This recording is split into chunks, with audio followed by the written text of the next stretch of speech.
El siguiente podcast, Intrusos en la Ciencia, es una coproducción de FM La Tribu y Radio de la Azotea. Voces e idea, Tomás Villafañe y Pula Álvarez. Nos organizamos para comunicar, para generar contenidos, porque la ciencia es para todos. Seguinos en Instagram, @intrusosenlacienciaok. Escribinos a intrusosenlacienciaok@gmail.com y déjanos tu sugerencia o consulta. Buenas tardes, buenas noches, buenos días. Bienvenidos al segundo capítulo de Intrusos en la Ciencia. Mi nombre es Pula Álvarez, estoy acá con mi compañero Tomás Villafañe. ¿Cómo estás, Tomás? Hola, Pula, ¿cómo estás? Acá en mi casita. Ay, sí, menos mal porque si no te denuncio. Bueno, como se habrán dado cuenta por nuestros comentarios, estamos acá en plena cuarentena. El primer capítulo que nosotros grabamos, que ustedes escucharon hace 15 días atrás, bueno, si no lo escucharon y se están sumando ahora, los invitamos a que lo escuchen. Ese capítulo fue grabado previo a toda esta catástrofe de pandemia, quedémonos en casa, la curva se achata, no se achata, sirve o no sirve la cuarentena, barbijo, no se puede circular, ahora sí se puede circular, ahora más o menos. Así que bueno, todo ese capítulo estaba como en una realidad que ya nos parece como ajena, ¿no? Es como que ya no es parte de lo que hoy tenemos a nuestro alrededor. Hoy vivimos en esta especie de realidad distópica porque parece que por fin hemos llegado al The Walking Dead que todos estaban esperando y ahora nadie se lo banca. Así que bueno, nuestro capítulo no va a hablar de coronavirus. Nosotros creemos dos cosas. Primero, que no sabemos nada de coronavirus. Y segundo, que nadie sabe nada de coronavirus porque la información es muy poca. El tema está como ahí creciendo, desarrollándose. Hay mucha gente trabajando. La comunidad científica realmente está adquiriendo una dinámica de trabajo muy interesante. Sobre esto hay mucha tela para cortar. Pero bueno, nosotros hoy por hoy consideramos que hay mucha gente generando muy buen contenido. Pueden ir a buscar todo ese contenido para mantenerse informados, actualizados. Recomendamos fuertemente el podcast diario del Gato y la Caja. Y bueno, nada, la verdad es que nosotros queremos traer otro tipo de contenido que suma, pero que sirve para relajar. Nuestro aporte a esta cuarentena va a ser: hablemos de otra cosa que no sea absolutamente nada que pueda acercarse siquiera al coronavirus. Sí, en ese sentido, eventualmente vamos a charlar algunas cosas que a nosotros nos interesan un montón, que está dejando el coronavirus en cuanto a cómo se comunica ciencia, las capacidades que tiene nuestro sistema de medios, por ejemplo, para comunicar ciencia, que está teniendo bastantes falencias, y a la vez están surgiendo algunas figuras súper interesantes para seguir. También en cómo se construye la ciencia en sí, hay un montón de cosas, con, bueno, de repente todas las publicaciones liberadas, son cosas súper interesantes para analizar. Hoy, como bien dijiste, Pula, no lo vamos a hacer, así que bueno, nuestra propuesta un poco es fingir un poco de demencia, olvidarnos por los próximos 20 minutos, media hora, que es el fin del mundo, y no, pero bueno, olvidamos un poco de eso.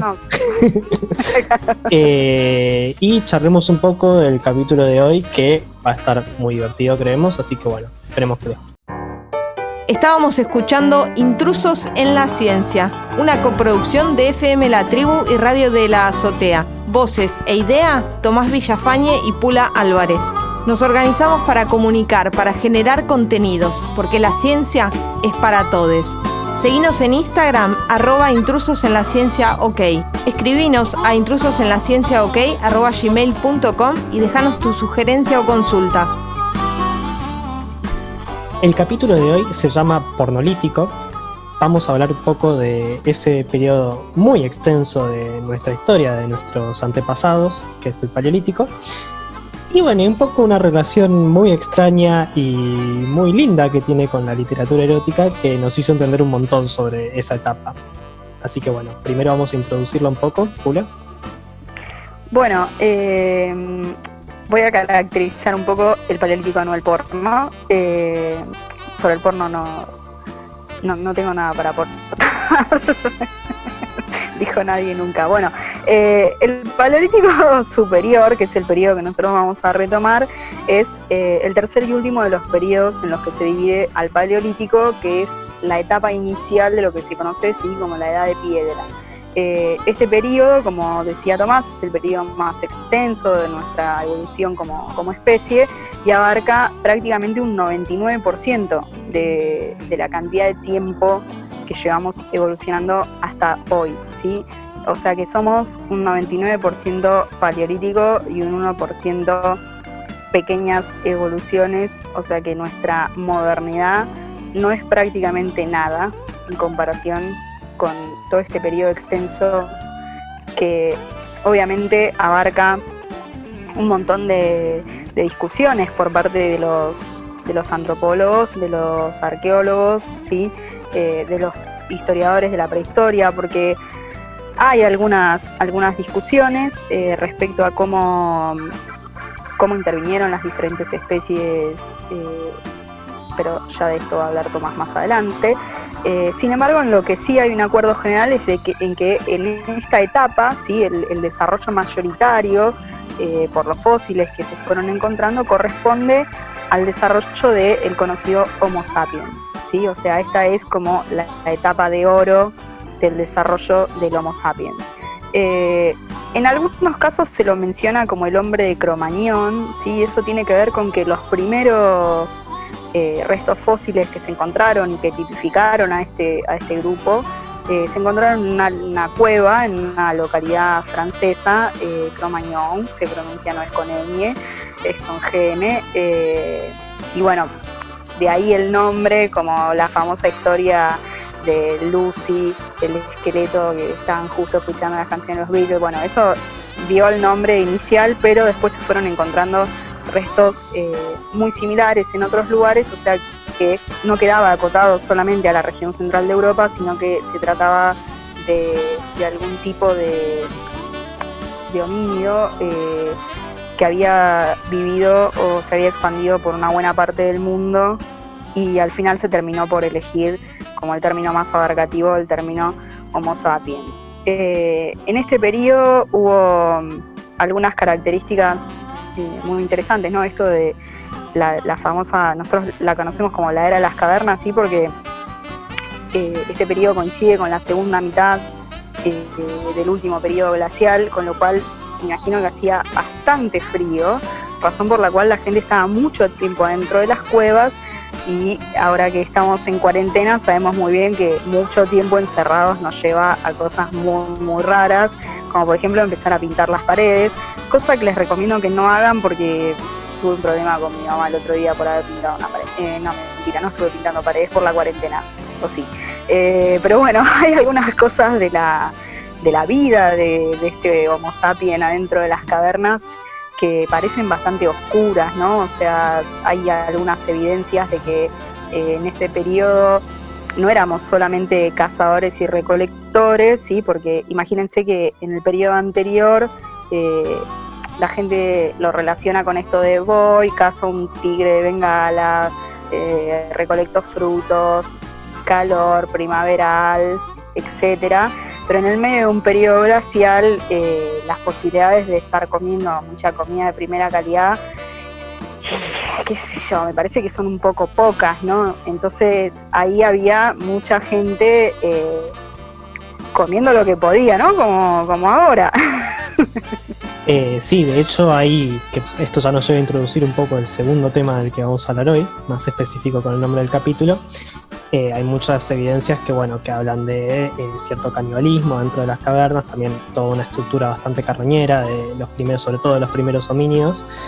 Entonces, bueno, siempre nada, no es la idea que se vayan de acá con la idea pensando mal en nuestros ancestros, pero es muy probable que nuestros ancestros se hayan comido así entre primos o algo así. Un poco como pasa hoy en día, pero de una manera un poco menos sutil, no mentira. Pero bueno, esto ya nos lleva un poco al nombre del capítulo, que es precisamente, no sé, yo creo que todos tenemos en mente de la escuela y de imágenes el gráfico ese de el hombre mono, digamos, del primer Australopithecus que se va parando como en una forma lineal, hasta llegar al hombre erguido que usa herramientas que somos hoy en día. Este modelo lineal está bastante descartado ya, o sea, no se sabe que la evolución no fue lineal y que de hecho las distintas especies de homínidos que fueron habiendo, que conocemos, el Homo habilis, el Homo neanderthal, etcétera, etcétera, en algunas instancias convivieron en distintas regiones geográficas del mundo, no todos con todos, pero bueno. Una de las más resonantes, digamos, es, bueno, los neandertales. ¿Qué pasó con los neandertales? Porque yo, por ejemplo, en la escuela aprendí que primero vino el neandertal y después del neandertal salimos nosotros los sapiens, y no, convivimos a la vez los sapiens y los neandertales.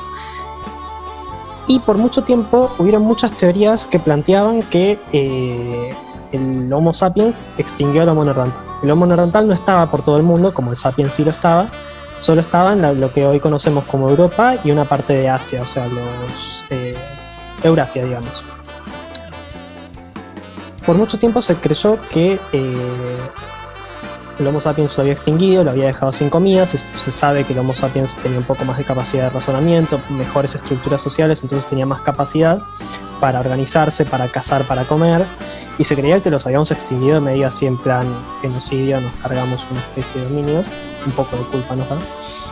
Y acá viene la relación entre la literatura erótica y la evolución humana, porque mientras estas teorías de que extinguimos a los Homo sapiens eran planteadas, estas teorías de que extinguimos a los neandertales eran planteadas, en los 80 salió una serie de libros eróticos llamadas El clan de la cueva oso, que básicamente se trataban de una chica cromañón, así lo plantea el libro, que es criada en una caverna con neandertales. Y bueno, medio que hay bastante sexo, medio que la violan como 10 veces, es un poco rara. Fue una serie de 6 libros, vendió un montón, ganó un montón de premios.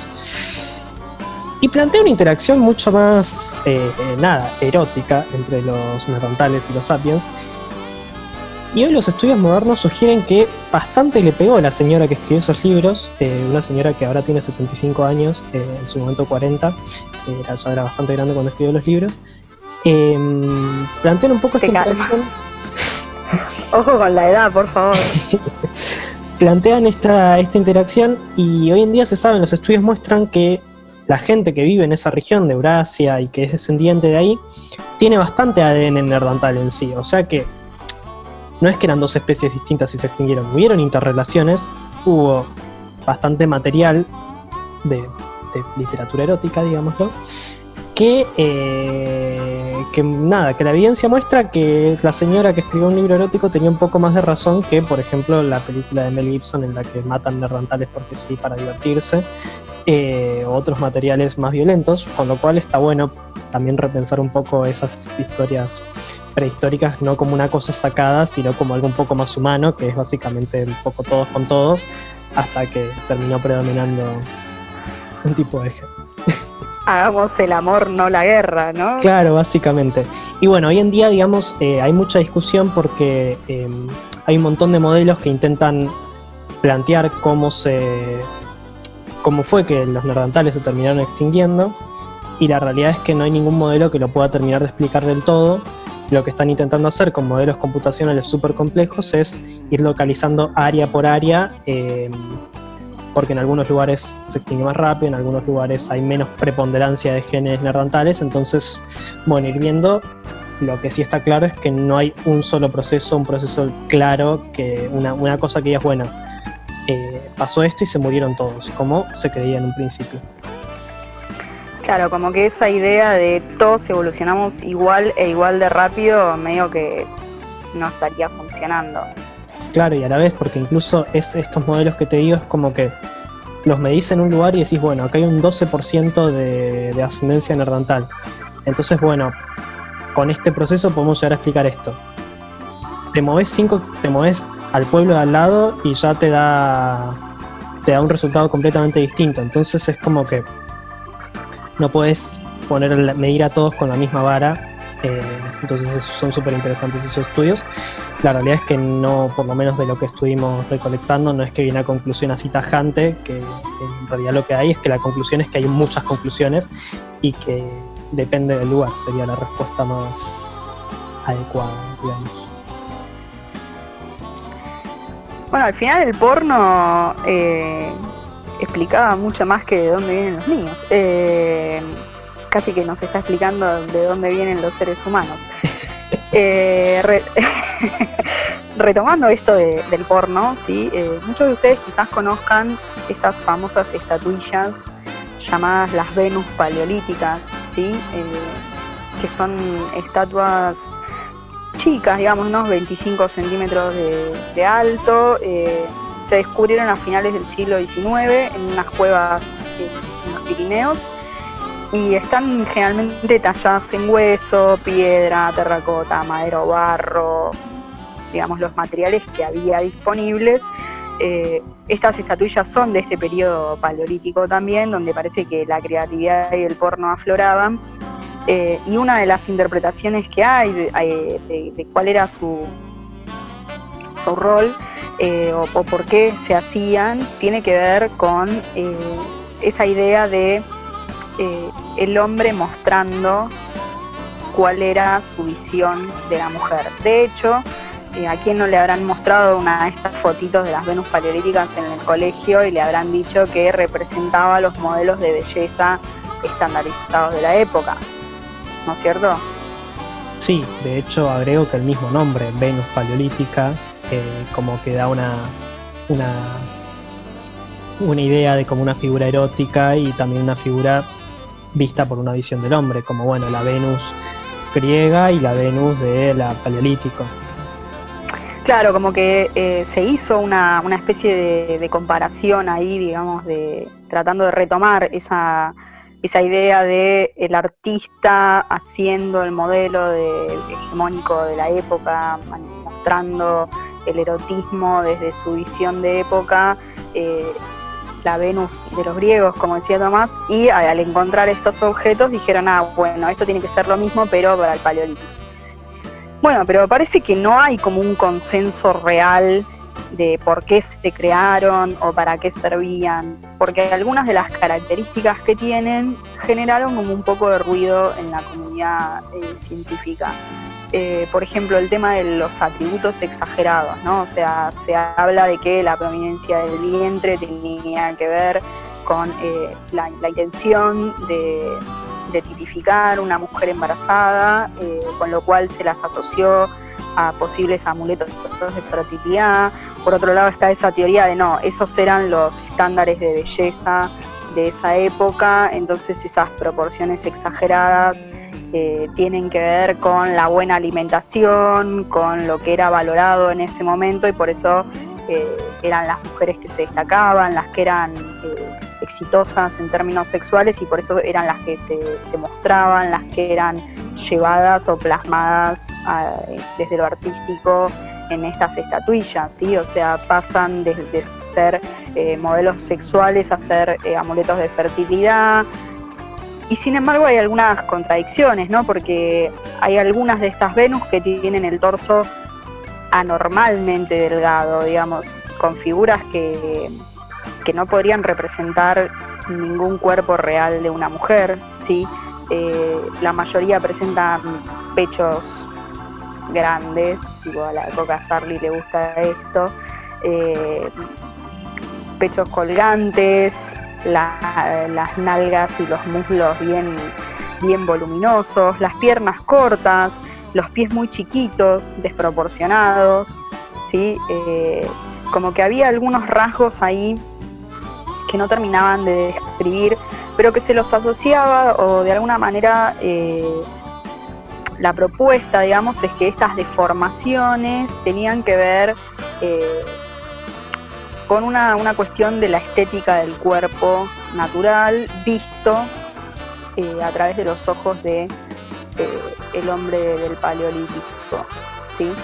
Lo cual acá claramente habla de cómo nos vemos a través de quiénes somos, ¿sí? O sea, nosotros estamos en este proceso de análisis de qué eran las Venus del paleolítico y para qué servían. Primero que estamos tratando de calificar como utilitario un objeto que para algunos era un objeto simplemente de relevancia artística y no tenía una utilidad como puede ser el amuleto de fertilidad, pero que al mismo tiempo lo estamos tratando de describir o de interpretar desde la idea de el hombre mirando a la mujer, el hombre tallando a la mujer en distintos materiales, construyendo estas Venus paleolíticas desde la mirada del hombre, ¿sí?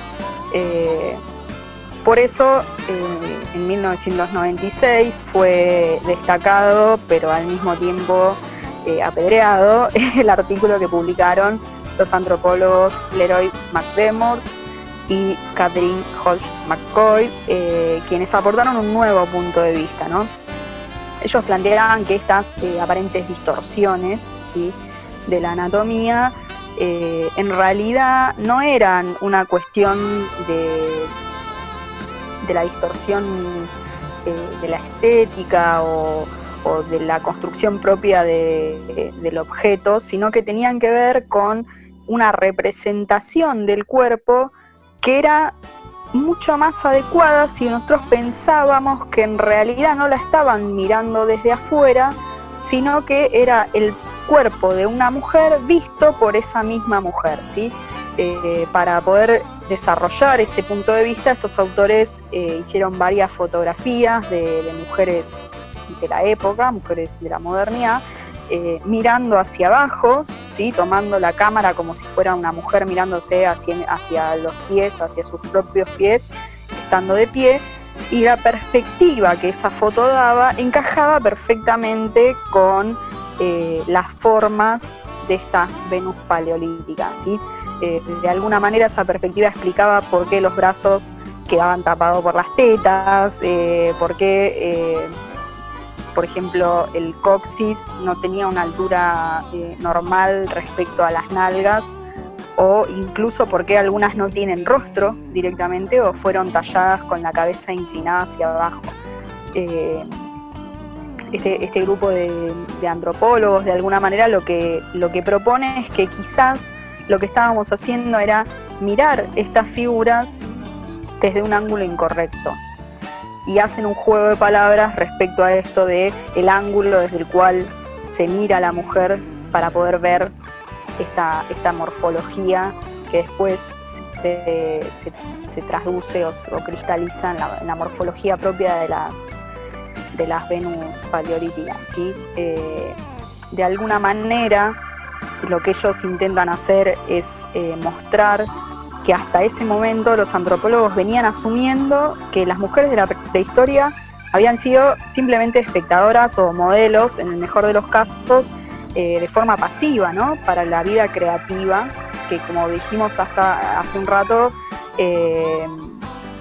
había sido esta etapa paleolítica de encierro adentro de la caverna, una etapa de mucho desarrollo de distintas variables culturales, ¿no?, como las pinturas rupestres, estas estatuillas. Claro, es esa típica imagen del cavernícola agarrando de los pelos a la mujer y llevándola a la caverna, y él como esa imagen todo rudo, no sé qué, y la mujer de las cavernas como flaquita y nada. Claro, así, como si no fuera un sujeto de la sociedad. Claro. De hecho, bueno, ¿cuántas veces en este capítulo dijimos el hombre de las cavernas? Es como algo que tenemos reinstalado.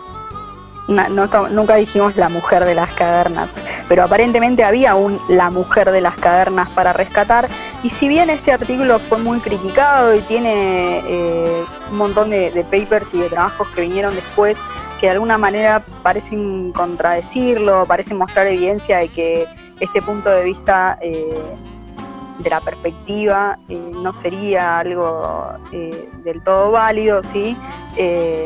Lo que a mí me parece que es más interesante de este artículo en particular es que nos muestra la posibilidad de ver el mundo paleolítico de una manera distinta, ¿sí? Nos muestra cómo claramente la forma en la que miramos el mundo y la forma en la que hacemos ciencia a través de esa mirada del mundo obviamente está atada al bagaje cultural de cada época, ¿sí? O sea, no es una casualidad de que este artículo se publique en la época de los 90, digamos, donde hubo como una especie de segunda oleada feminista, donde ya el centro de atención no era solamente la reivindicación de los derechos de las mujeres, sino que además está relacionado con un aumento en la inserción de las mujeres en los distintos ámbitos, particularmente en el ámbito científico, y una especie de subida del volumen de la voz de las mujeres en estos espacios. Otra mujer que se dedicó a darle voz a las mujeres del Paleolítico fue Elizabeth Barber, ¿sí? Que es profesora de Arqueología y Lingüística del Colegio Occidental de Los Ángeles. Era, porque la señora ya murió. Pero bueno, fue una de las primeras investigadoras en evaluar también estas estatuillas desde otro punto de vista, analizarlas desde otro punto de vista. Y las empezó a mirar dejando de lado el estudio de la morfología de la estatua en sí, y se detuvo en los detalles, ¿sí? Entonces empezó a describir que, por ejemplo, algunas parecía que tenían gorros o bandas en la cintura o el pecho, o como si fueran polleritas de soga o de algún tipo de cuerda, ¿sí? O decoraciones de distinto tipo. Y se fueron encontrando en distintos lugares del mundo algunas estatuillas que tenían distintos ornamentos, como si fueran adornos o vestimentas elaborados. Y esta señora propuso en 1994, fíjense que estamos hablando más o menos de la misma época, propuso frente a sus colegas que no estuvieron todos de acuerdo al principio, la idea de que todo este ornamento, digamos, estaba fabricado a través del trenzado de fibras vegetales. Y eso fue un romper todo, de alguna manera, sí, porque esa idea parecía como bastante insólita, porque hasta ese momento los arqueólogos consideraban que la humanidad no había inventado el tejido hasta después de abandonar la vida nómada, ¿sí? O sea, hasta que no dejamos de ser cazadores y recolectores y nos establecimos en comunidades y desarrollamos la agricultura, la ganadería y demás. Y entre las actividades relacionadas con esta nueva etapa estaba el desarrollo de los textiles, ¿sí? El tejido principalmente de fibras vegetales. Entonces esta idea fue un poco disruptiva y motivó a que mucha más gente se dedicara a estudiar estas estatuillas y empezara a mirarlas con un poco más de detalle, y finalmente tuvo mucha evidencia, digamos, su trabajo y el trabajo de otros colegas de la época fueron recolectar mucha evidencia que parecía darle la razón a la señora Elizabeth respecto a esto de que se tejía desde antes de lo que nosotros nos imaginábamos. Es notable no solamente esa ruptura de incluir el tejido como una actividad previa ideal para hacer adentro de una caverna, sino que además le da, digamos, otra atención y pone en otro lugar a las actividades femeninas, ¿sí? Las actividades consideradas femeninas, principalmente porque la tarea del tejido en general está asociada a las tareas que desarrollaban las mujeres. Entonces este trabajo nos da una nueva perspectiva sobre cómo era la vida de las mujeres en la prehistoria, ¿sí? Qué tipo de trabajos hacían, cuáles eran sus valores, cuál era en sí su rol dentro de esa comunidad. O sea, recupera un poco a través del análisis de estas Venus paleolíticas cuál era la mujer de la caverna, no solamente el hombre de la caverna, sino la mujer de la caverna. Estos estudios están muy relacionados con algo que me parece maravilloso, que es la arqueología de género, ¿sí? Que de alguna manera intenta, a través de investigaciones científicas con perspectiva de género, recuperar a esa mitad femenina de las poblaciones antiguas, tratando de revalorizar cuál era su espacio desde lo social, desde lo cultural, ¿sí? Cuáles eran también sus aportes a las distintas épocas de desarrollo evolutivo.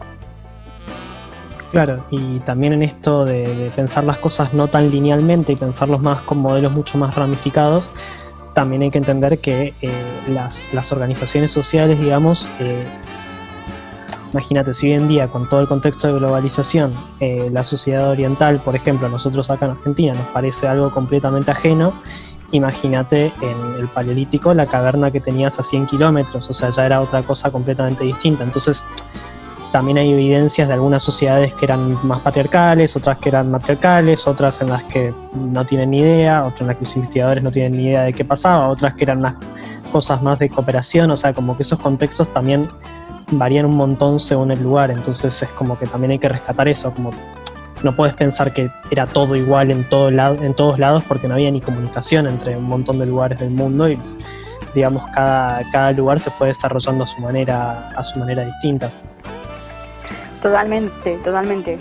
Y también, ya que estamos con mitos y con algunas concepciones de la época, lo último que quiero traer, ya para ir cerrando este segundo bloque, es un mito muy común que yo lo escuché varias veces, incluso me lo dijo un profesor, pero bueno, que ¿por qué hay pocos hombres daltónicos?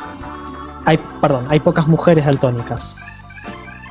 Hay una concepción bastante vetusta, pero que algunas personas siguen creyendo que es así, que la razón por la que hay más hombres que mujeres daltónicas es porque cuando la sociedad se organizaba en recolectores-cazadores, los hombres cazaban y las mujeres recolectaban. Primera cuestión que ya es bastante cuestionable, digamos, por todo lo que venimos diciendo.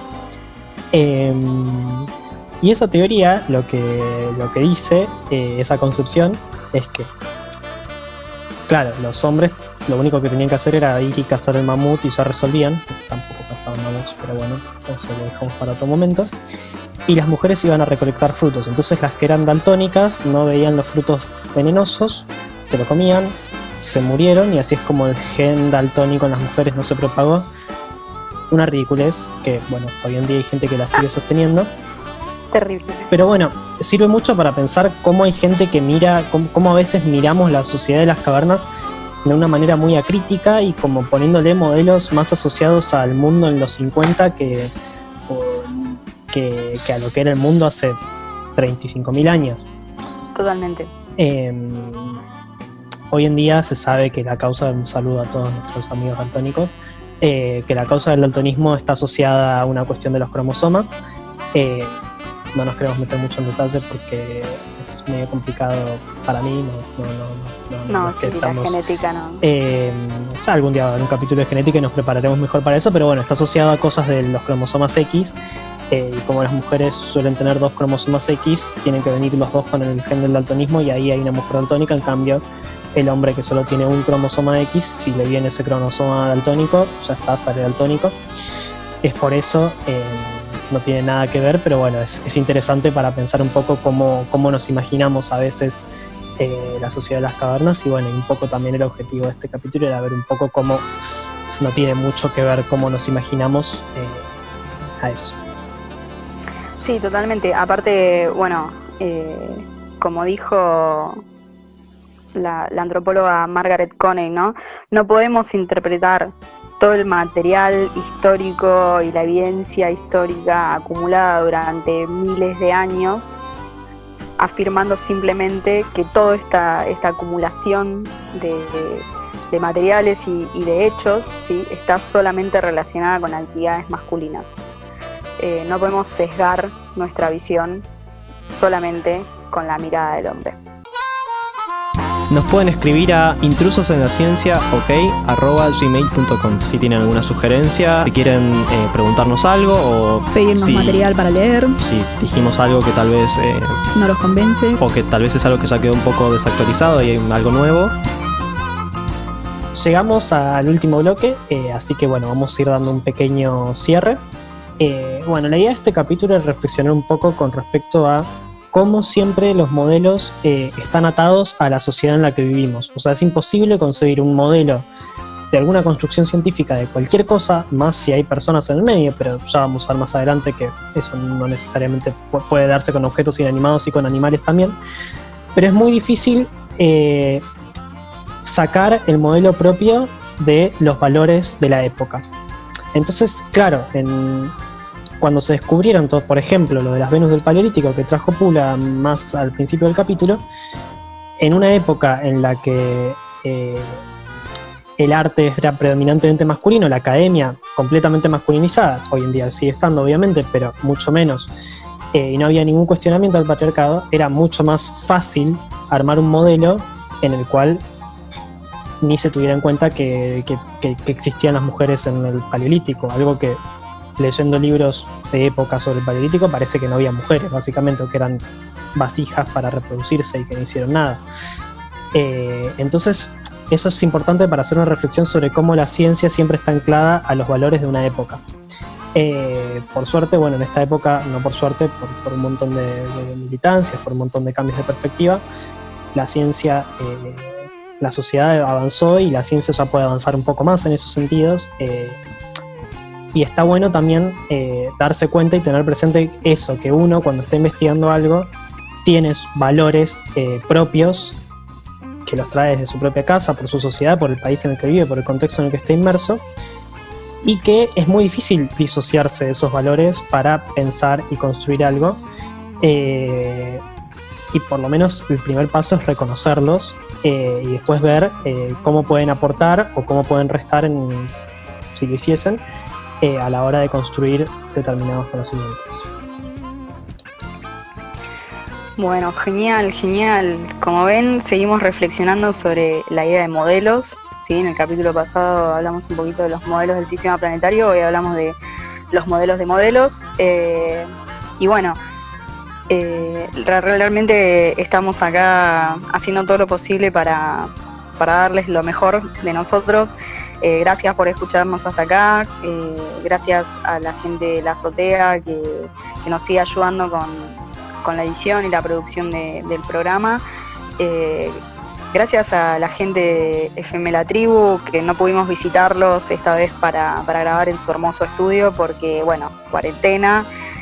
Obviamente, seguramente cuando escuchen este capítulo va a haber algunos defectos de sonido, algunas dificultades técnicas que estamos tratando de salvar con el micrófono, con el auricular con micrófono integrado gamer de Tommy y la frazada bajo la que me estoy cocinando yo para tratar de generar un poco de acústica, porque bueno, estamos grabando cada uno desde su casa, tratando de interactuar, de no perder esta interacción entre nosotros y con ustedes. Así que bueno, esperamos que les haya gustado. Los esperamos en el próximo capítulo también.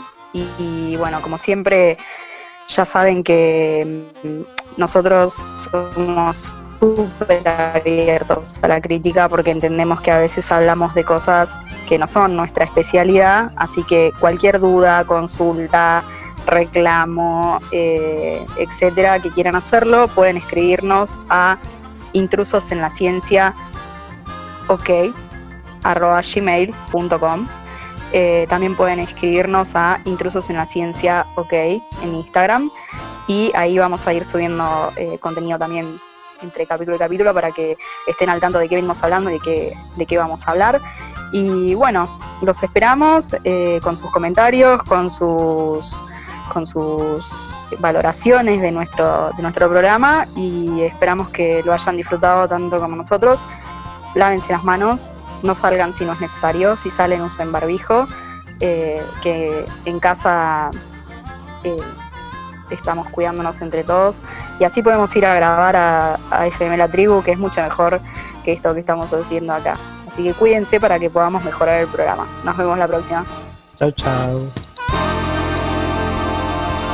Muchas gracias a FM La Tribu por prestarnos el lugar. Muchas gracias a la radio de la azotea en Mar del Plata por ayudarnos con la producción y la edición de nuestro programa.